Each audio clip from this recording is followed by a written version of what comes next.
Drama सिर्फ फतूर की next आने वाली एपिसोड में आप देखेंगे कि जैसे ही मेमल को ये सब कुछ पता चलता है तो काफ़ी ज़्यादा परेशान होती है और हैदर के घर पहुंच ही जाती है।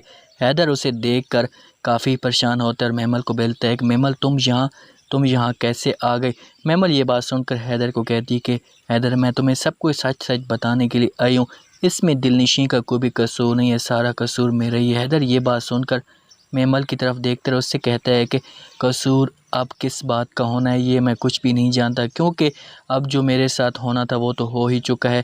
ये बात सुनकर मेमल हैदर को कहती है कि आप उसे माफ़ तो कर सकते हैं ना, और कुछ भी नहीं तो आप उसे अपने घर में रख तो सकते हैं, एक नई सिरे से ज़िंदगी शुरू तो कर सकते हैं। ये बात सुनकर मेमल को हैदर जवाब देते रहे उसे कहते हैं कि नहीं, अब ऐसा कभी भी नहीं होगा, क्योंकि मैं अब माँ को कभी भी परेशान नहीं कर सकता। इस एपिसोड में आप ये भी देखेंगे कि मेमल दिलनशी के पास हॉस्पिटल में जाती है तो दिलनशी उसकी तरफ देखती है, उससे कहती है कि तुम यहाँ क्यों आई हो, मुझे नफ़रत है तुम्हारे साथ, मैं तुम्हारे मुंह ही नहीं लगना चाहती।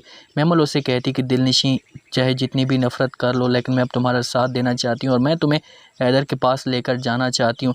दिलनशी उसे कहती कि नहीं, तुम ऐसा कभी भी नहीं कर सकती, क्योंकि मुझे पता है कि तुम एक धोखेबाज हो और फिर से तुम मेरे साथ कोई धोखा करना चाहती हो। अंश अब हैदर की माँ के पास आता है, उससे कहता है कि अब तुम्हें अपनी बहू को अपने घर में लेकर आना चाहिए, क्योंकि मेमल भी तो हैदर के साथ मोहब्बत करती थी लेकिन मैंने फिर भी उसको अपना लिया।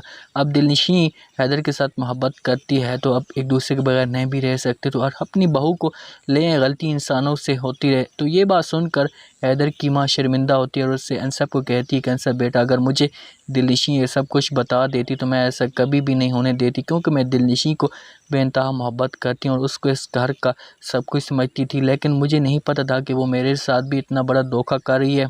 हैदर हमज़ा के पास जाता है और उससे कहता है कि हाँ हमज़ा, तुम मुझे बताओ तो सही, तुमने मेरे साथ ऐसा क्यों किया और मेरे बेटे के साथ क्यों किया। ये बात सुनकर हमज़ा हैदर को कहता है कि तुम्हें याद है जब मैं तुम्हारे घर आया था और तुमने मुझे उस घर से धक्के देकर बाहर निकाला था, उस दिन से मैंने ओहद कर लिया था कि मैं तुम्हारा घर बर्बाद करके रहूँगा।